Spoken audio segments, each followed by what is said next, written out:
Welcome to the video where I explain why do I like Russian Class 3 cruiser Bogatyr in World of Warships. Well, from the very beginning you can see that they've got this classical late 19th century bow which you used to, ram things, but they're not going to be doing much ramming in a warship. I'm not sure why would you try to ram things. Now there are some situations people did, but generally not in this ship, and because if you try to get close enough to anybody with this ship, you're gonna get Swiss cheese very quickly. And I'm not sure you're gonna have enough speed to do that much damage. But that's how they built them back in the late 19th century. So from the very beginning, you can actually see from here the reason I like it. You can see it's very much got a lot of guns, got a lot of firepower that are available to it. If you look from the top, you can see that the front turret has 2 guns on it, and the rear turret has 2 guns on it. Both sides are pretty much studded with guns, and if you go forward or backwards, you can always fire at least 4 shots. Right there. This makes it pretty much a very versatile ship in terms of outputting a lot of armaments at the enemy. When it comes to its modules, well, let's look at them. You can have actually 2 different gun configurations. It's actually pretty much possible in this key situation. Either use 152mm guns or 130mm guns. 130mm guns were put on the ship in 1916 during World War I. Now, 152mm guns are slightly faster to reload. They take 9 seconds to reload and they do more damage, but the scattering of the actual shells is bigger. 130mm guns do less damage, take 10 seconds to reload, but they're more compact when it comes to landing on the target. Turn time of the guns is 36 seconds, and that's it's a bit slow. You will be feeling sometimes like, yeah, come on, hurry up, I need to get the guns on the enemy. It does happen, but not that often, so you can live with it. It's not that bad.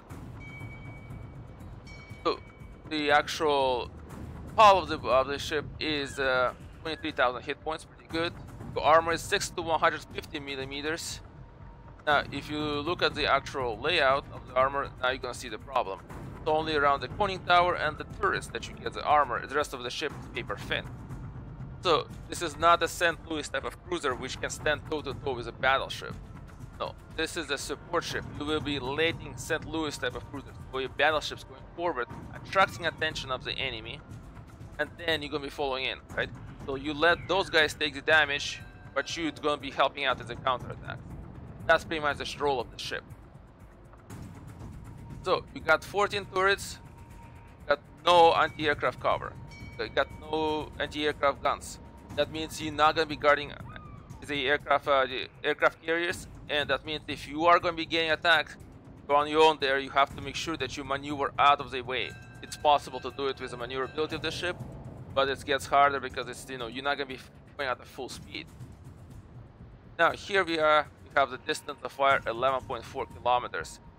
So this thing does not fire enough. Sometimes you feel that teammates started already, but you're still trying to get in range. That's a bit of a bigger minus to the ship. Propulsion speed 24 knots.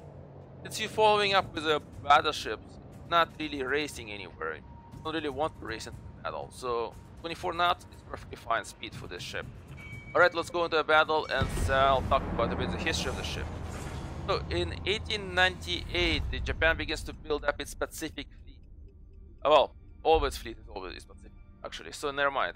It just starts to build up the fleet by itself, right? So the Russian Empire sees that as a bit of an alarm, because that means that Japan can usurp its interest in Pacific. So it decides to build up its Pacific fleet, and the Bogatyr and its 3 sister ships were part of that build-up. However, Russian Empire has no spare dock capacity.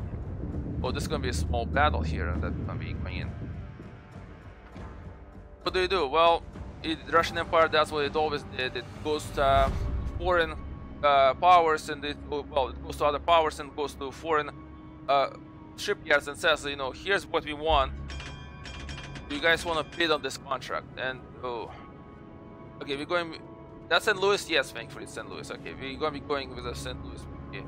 Well, let St. Louis go forward first, and starts. Just gonna follow it in.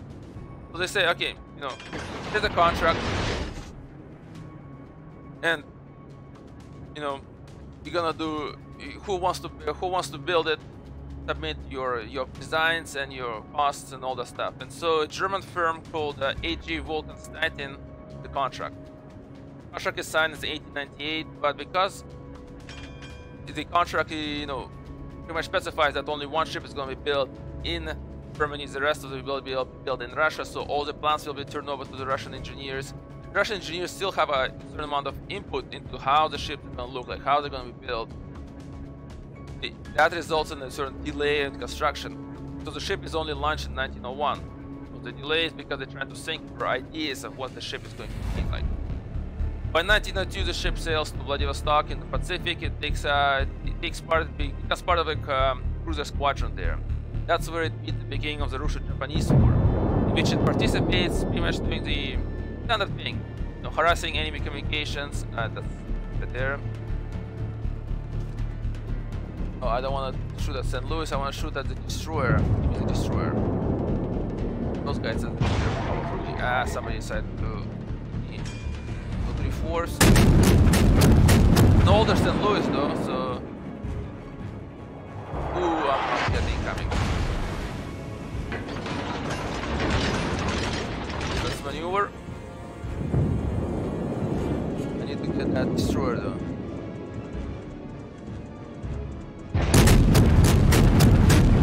Now this thing is not optimal for shooting destroyers. Low reload time and the fact that that at least this thing, that destroyer got some torpedoes, and the fact that we also load to turn our guns is difficult.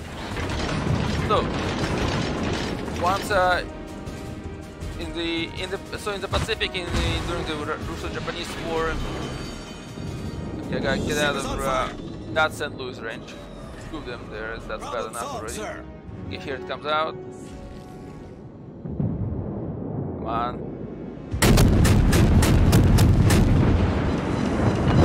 Yes! There you go. Alright. It does not participate in the major battles at the end of the Russo-Japanese War. The reason for that is because it spent its time being repaired and stocked. This is how it happened. The Russian admiral stationed in Vladivostok decides to see how do the defenses of the Vladivostok look like from the sea. He wants to look at the shore batteries, the actual fortress, and well, to do so, they decide, well, let's... Torpedoes, astern! God damn it, where? I don't see them. It's specified. Come on! So, however, when they go there, you know, go out on the sea on the Bogatyr, it's actually a very bad weather conditions. So I'm not sure what the admiral is planning on seeing. Looks like they stay close to the shoreline in order to actually be able to see stuff, and they go at 10 knots of speed at the same time. So between the admiral and the captain, they managed to run the ship aground. They try to take it off the rocks by its own power. They fail. An icebreaker and another cruiser come up and try to help take it off the rocks, but that doesn't work out. Then what do you do in this case? Because the storm is moving in, you can't leave stay on the ship. So take the crew off and leave the ship as is. Just to weather the storm. When they come back, of course the ship is even more damaged now because it was sitting on the rocks the whole time. Then Louis is shooting. Alright, let's turn. This is the upgraded St. Louis. There you go. Here's a present for you. Eat it. Didn't. Damn it. Turning. Armor piercing is going ahead. We're gonna fall to half speed so that he thinks the 19. Damn it. Come on.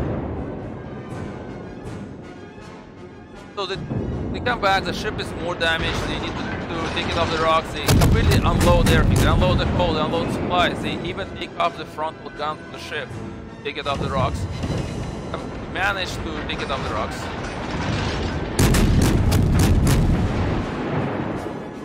Now everybody's throwing in the game of shoot at me. That's bad. I have to speed up a bit. these guys having way too good of a time shooting at me. Like I said, you don't want to get caught by yourself because, well, I'm going to HE shells. I'm going to just try to set the St. Louis on fire. Because, you know, I either over penetrate or I just want something to that.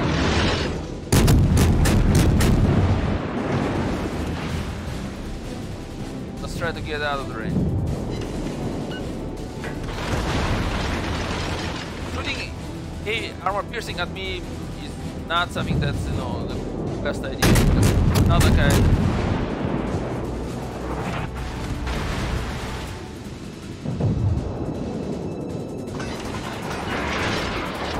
have much armor. I'm almost at the limits of my range, so some of them will be out of range very soon. Also, so for the rest of the war, the ship spends it sitting in dry docks getting repaired. In 1906, you know, the war ended. It makes its way to Baltic, joins the Baltic Squadron, where it participates in the suppression of the revolt of the Warships. In 1908, it's already loaded with the young officers and sets out for the training cruise to Mediterranean. You know, it's a usual meet and greet type of meetings that powers did at the time. You send the ship there, you know, kind of show off, throw the flag. It sails to Naples, where it participates in a funeral procession while the crew participates on the ship. The Russian diplomat to Italy. From there, it sails to Straits of Messina. At that point, the Messina, there's an earthquake that happens in Messina, and so the Russian crew ends up providing humanitarian aid to Italians. Big win to the Russian Empire. And our guys are capturing at this point the enemies. So that's not interesting. The enemies base, okay, but we just need to make sure the enemy out of our base. From there, the ship sails back, you know, the training cruise over, and spends the rest of the time in the Baltic. That's where it meets the World War I mission. So there, during World War I, it pretty much spends most of its time laying down mines and you know, doing that kind of routine crap that we do. The only interesting episode from its history there is that the episode in the very beginning of World War I, when the Germans sent the SMS Magdeburg with its troops to land them on the Adenholm Island, where the Russians had a listening post up with a lighthouse. The bad weather again, bad weather conditions, and what happens is that now the Germans managed to run their ship off the ground. Crew of the lighthouse hear the strange sounds, and they're like, okay, well, something's going on. So they send a message to the Baltic fleet saying, you know, we hear the strange sounds and we have no idea what's going on because the Germans are trying to take the ship off actually at the rocks, right? And so they ask, can you guys come in and investigate? We're gonna go to actually all the way back, and we're gonna start focusing on working on this The Baltic fleet actually sends ships to investigate. And we're gonna go full speed and work on Falcon. Okay. Well, the battle's over actually. Our guys managed to capture the base. The Russians send in two ships of cruisers from one direction, two ships destroyers from the other direction to investigate. The destroyers arrive first. The Germans get to fire at them. The cruisers arrive. They see the Germans. They fire at them. They fire at also at the V-26 destroyer that's trying to take the crew off the SMS Magdeburg. And they also fire at the Russian destroyers, thinking that must be the Germans. The Russian destroyers think that now all the new cruisers must be the Germans also, so they try to torpedo them. Russian cruisers managed to avoid the torpedoes. At this point, the captains managed to figure out who is who, and all four happily join in on shooting the Germans. The German captain sees that the things are turning really bad, and so he detonates the ship. He scuttles it before. Well, first he takes the whole crew off of it, then scuttles the ship. But the win for the Russians in this case was that they managed to capture the German code book. which they used to decipher the German naval code and the land codes that they used during the World War I. So after the Russian Revolution, the ship actually stays in storage in Kronstadt base, and in 1922 the Soviet government sells it to be scrapped to the German firm. That's it. So that was the whole story of the ship. Thank you for watching and for listening.